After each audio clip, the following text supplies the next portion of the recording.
فقہ حنفی بظاہر حدیث کے خلاف کیوں لگتی ہے؟ بالکل بھائی ایسے ہے، کہتے ہیں کہ عقل کا غلبہ ہے، بہت تشویش میں ہوں کیونکہ عمل تو حدیث پر کرنا ہے۔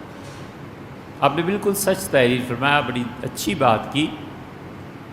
فقہ حنفی میں عقل کا غلبہ ہے، اس لیے کہ ائمہ مجتہدین میں سے امام ابو حنیفہ رحمۃ اللہ علیہ سب سے زیادہ بڑے فقیہ اور بہت گہری سوچ رکھتے تھے۔ وہ حدیث کے ظاہر پر عمل کرنے کے بجائے 100 مرتبہ سوچتے تھے کہ اس حدیث کے پیچھے ہے کیا۔ مثلا حدیث میں آ گیا کہ کھڑے ہو کے پیشاب کرنا منع ہے، یہ بہت سی روایات ہیں۔ ام المؤمنین حضرت عائشہ رضی اللہ عنہ نے کہا کہ رسول اللہ صلی اللہ علیہ وسلم کے متعلق کوئی ایسی بات کہے تو تم اسے کہنا تم جھوٹ بولتے، اور صحیح بخاری میں روایت ہے کہ حضور صلی اللہ علیہ وسلم سے ایسا ہوا ہے۔ جن ائمہ نے اس حدیث کے ظاہری الفاظ کو لیا ہے تو وہ کہتے ہیں بیٹھ کے اور کھڑے ہو کے دونوں برابر ہیں، حدیث میں آ گیا، عمل کیا ہے، اور ممکن ہے کہ وہ یہ سمجھے یہ بھی ثواب کا ہی کام ہے کیونکہ حدیث پہ عمل کیا ہے نا، این ممکن۔ یہی حدیث جب فقہائے احناف کے یہاں آئی، امام صاحب رحمۃ اللہ کے یہاں آئی، تو امام صاحب رحمۃ اللہ نے فرمایا کہ رسول اللہ صلی اللہ علیہ وسلم کی زندگی میں تو یہ کبھی ہوا نہیں، اس موقع پہ کیا تھی، کیا پیش آ گیا تھا؟ اچھا کون سا صحابی کہتا ہے؟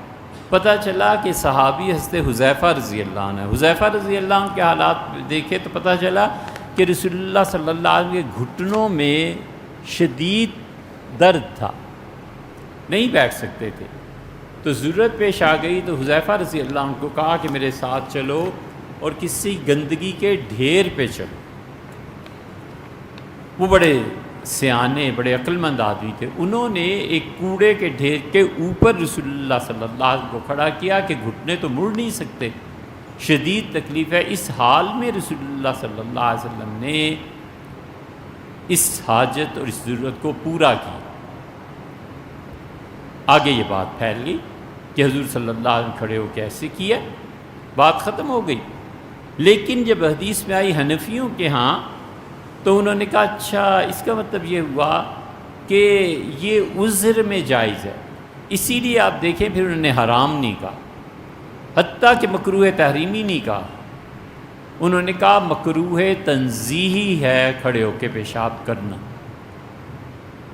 پھر ہمارے زمانے کے علماء آئے، خاص طور پہ حضرت یوسف بن نوری نور اللہ مرکزہ، حضرت بن نوری رحمۃ اللہ علیہ نے ترمذی کی شرح میں لکھا کہ چونکہ آج کل ہمارے دور میں انگریز ہی ایسے کرتے ہیں تو اس لیے یہ فعل مکروہ تحریمی عملاً حرام قرار پائے گا، ہم اس کی اجازت نہیں دیں گے اور بہت بڑا گناہ اسے شمار کریں گے، لیکن فی الواقع وہ مکروہ تنزیہ ہے۔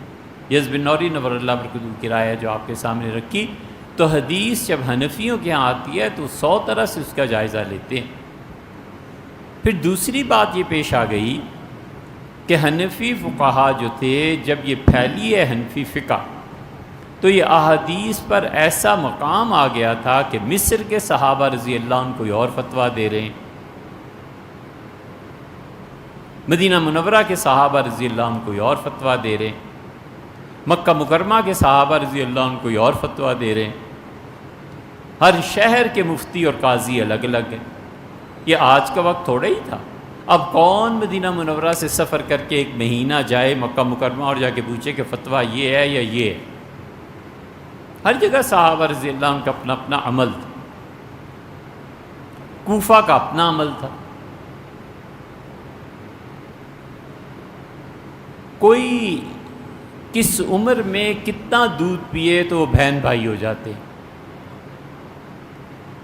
ام المومنین سے عائشہ رضی اللہ عنہ کو یہ مسئلہ پیش آ گیا تھا تو ام المومنین رضی اللہ عنہ نے کہا کہ تم جاؤ، وہ مرد تھا، اچھی خاصی اس کی عمر تھی، فرمایا تم فلاں جگہ اس کے پاس جاؤ اور اسے کہو کہ وہ عورت اپنا دودھ تمہارے منہ میں ڈال دے، کسی چمچے وغیرہ میں کسی چیز میں نکال کے ڈال دے، تم اس کے بھائی ہو جاؤ۔ فتویٰ تو اب یہ بھی ہو سکتا ہے۔ یہی روایت جب حنفیوں کے ہاں پہنچی تو انہوں نے کہا اس کا مطلب یہ ہے کہ بچے کے جو دودھ پینے کی عمر ہوتی ہے اس عمر میں پیے گا تو حکم لگے گا، ورنہ نہیں لگے گا، یہ ٹھیک نہیں ہے۔ مثلاً یہ کہ اونٹ کا گوشت کھانے سے وضو ٹوٹ جاتا ہے، یہ بھی فتویٰ ہے۔ یہ حنبلیوں کے ہاں اونٹ کا گوشت کھانے سے اب بھی وضو ٹوٹ جاتا ہے۔ یہ سعودیوں کو آپ کھلائیں نا اونٹ کا گوشت، دوبارہ وضو کریں گے۔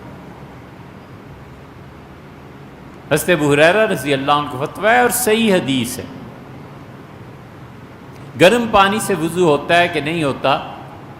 حضرت ابو ہریرہ رضی اللہ عنہ نے کہا کہ جو چیز آگ پر پکائی جائے اس کے کھانے سے وضو ٹوٹ جاتا ہے،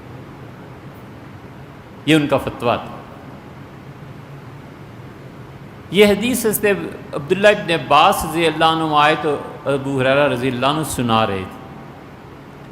انہوں نے کہا چچا اگر آگ پہ پکنے والی چیز کھانے سے وضو ٹوٹ جاتا ہے تو پھر تو گرم پانی سے وضو ہونا ہی نہیں چاہیے۔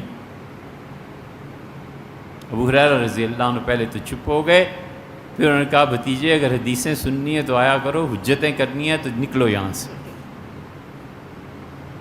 یہ نہیں ہے کہ عقل پہ کوئی نہیں پرکھتا تھا، سب عقل پہ پرکھتے تھے کہ یہ کیسے ہو سکتا ہے۔ یہ سیدنا عمر رضی اللہ عنہ جیسا آدمی، عورت نے آ کے گواہی دی کہ ایسے ایسے یہ چیز پیش آئی تھی۔ سیدنا عمر رضی اللہ عنہ کا ایک عورت حفظت تم نصیحت بھول گئی یا اسے یاد رہا، پھر اس کی گواہی پہ میں کیا یہ فتویٰ دے دوں؟ یہ کہتی ہے رسول اللہ صلی اللہ علیہ وسلم نے ایسے کیا ہے، میں ہرگز عورت کی گواہی پہ فتویٰ نہیں دوں گا، فرمایا اس طرح کرو۔ سب سوچتے تھے، سب دانش مند تھے۔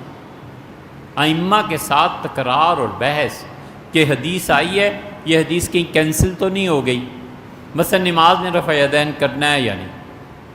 انہوں نے کہا دیکھو احادیث کیا آئی ہیں، پتہ چلا اہل بیت کرام رضی اللہ عنہ کی احادیث یہ ہیں کہ رسول اللہ صلی اللہ علیہ وسلم وفات تک رفع یدین کرتے رہے۔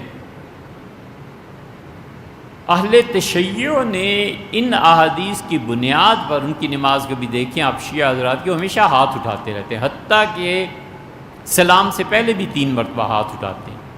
یہ ان احادیثی کی بنیاد پہ تو ہے، اور اپنے پاس سے تھوڑی وہ لے آئے۔ پتہ چلا رسول اللہ صلی اللہ علیہ وسلم نے رفع یدین کرنا بعد میں چھوڑ دیا تھا۔ اچھا کہاں کہاں چھوڑ دیا تھا؟ امام مالک رحمۃ اللہ فرمایا سرے سے کرتے ہی نہیں تھے، سب منسوخ، سب کینسل۔ کھڑے ہو، ہاتھ باندھو اور شروع کر دو، اور ہاتھ بھی باندھو جب فاتحہ پڑھنی شروع کرو، قرآن کے احترام۔ ابو حنیفہ رحمۃ اللہ تک بات پہنچی تو انہوں نے کہا ہمارے شہر میں سب لوگ ایک مرتبہ ہاتھ اٹھاتے ہیں، کیونکہ عبداللہ ابن مسعود اور امیر المومنین سیدنا علی رضی اللہ عنہ جب یہاں آئے تھے تو انہوں نے ایک ہی مرتبہ ہاتھ اٹھائے تھے۔ پھر امیر المومنین نے چونکہ اس دارالحکومت دارالخلافہ بنا دیا تھا، لہٰذا ہم ایک مرتبہ ہاتھ اٹھائیں گے، پھر نہیں اٹھائیں۔ سارے حنفی ایسے ہی رہے۔ یہ چیزیں اس طرح ہوئیں، اور پھر عقل کا غلبہ، یہ بات عقل میں آتی ہے یا نہیں؟ یہ حدیث کینسل تو نہیں ہو گئی، کہیں ایسے تو نہیں کہ رسول اللہ صلی اللہ علیہ وسلم نے اسپیشلی اسے حکم دیا اور آپ پوری امت کو لگا رہے ہیں۔ عورت آتی ہے اور کہتی ہے میرے شوہر سے طلاق، فرمایا کیوں طلاق؟ اس نے کہا اللہ کے رسول یہ فجر کی نماز نہیں پڑھتا، مجھے بڑی وحشت ہوتی ہے جو شخص صبح نہ اٹھے نماز نہ پڑھے۔ حضور صلی اللہ علیہ وسلم فرمایا کیا مسئلہ ہے؟ کہ اللہ کے رسول اتنی نیند آتی ہے، اتنی نیند آتی ہے، مجھے پتہ ہی نہیں ہوتا، جیسے میں بالکل بے ہوش ہو گیا ہوں۔ اور صرف میری نہیں، میرے باپ کی بھی یہی حالت، میرے دادا کی بھی یہی حالت تھی، ہم سوتے ہیں تو بالکل مدہوش۔ حضور صلی اللہ علیہ وسلم اچھا تو طلاق تو نہیں ہو سکتی، اس طرح کرو جب تم اٹھو نا سو کے تو پہلا کام یہ نماز پڑھ لیا کرو۔ یہ حدیث جب امام شافعی کے یہاں پہنچی تو انہوں نے کہا چھٹی ہے پوری امت کے لیے، فجر میں اگر آنکھ کھلے تو پڑھ لی، نہیں کھلی تو جب کھلی تب پڑھ لی، ٹھیک ہے۔ امام ابو حنیفہ رحمۃ اللہ فرمایا یہ نہیں ہو سکتا، اللہ کہتا ہے ان الصلاۃ کانت للمؤمنین کتابا موقوتا، ہم نے ایمان فرض کیا ہے نماز والوں پر ایک خاص مدت کے اندر اندر۔ ان کا قرآن کہتا ہے ٹائم کے اندر اندر، حدیث اسے کینسل کرتی ہے تو حدیث قرآن کو کیسے کینسل کر سکتی ہے؟ اٹ مینز کہ رسول اللہ صلی اللہ علیہ وسلم نے یہ اسپیشل پرمیشن اس آدمی کو دی تھی، امت کے لیے نہیں ہے۔ چنانچہ فتویٰ اس پہ آ گیا۔ امام شافعی رحمۃ اللہ کے یہاں چلے جائیں تو فتویٰ اس پہ آ گیا، امام مالک کے یہاں چلے جائیں تو کہتے ہیں حضور صلی اللہ علیہ وسلم یدین آخر پہ بالکل چھوڑ دیا۔ تو حنفی فقہا نے اس طرح کھوج کھوج کے ایک ایک حدیث کو عقل میں، یہ بات عقل میں نہیں آتی، یہ بات روایت میں نہیں آتی، یہ بات سمجھ میں نہیں آتی، اس طرح حنفی فقہ کو مرتب کیا گیا ہے، اس لیے حنفی فقہ ہماری عقل کے بہت قریب ہے۔ اب کئی ائمہ نے فتویٰ دیا، ایسے عائشہ رضی اللہ عنہا نے جو فتویٰ دیا تھا کہ جاؤ اور دودھ پی لو اور اس عورت کا اور تم اس کے بھائی بن جاؤ گے، لہٰذا سفر تمہارے لیے درست ہو جائے گا۔ حنفیوں کے یہاں یہ حدیث ان کا بالکل نہیں ہوا ہوگا، ام المومنین رضی اللہ عنہا نے کہا ہوگا، یہ ان کا اجتہاد تھا، لیکن ہم اس اجتہاد پہ فتویٰ نہیں دیں گے۔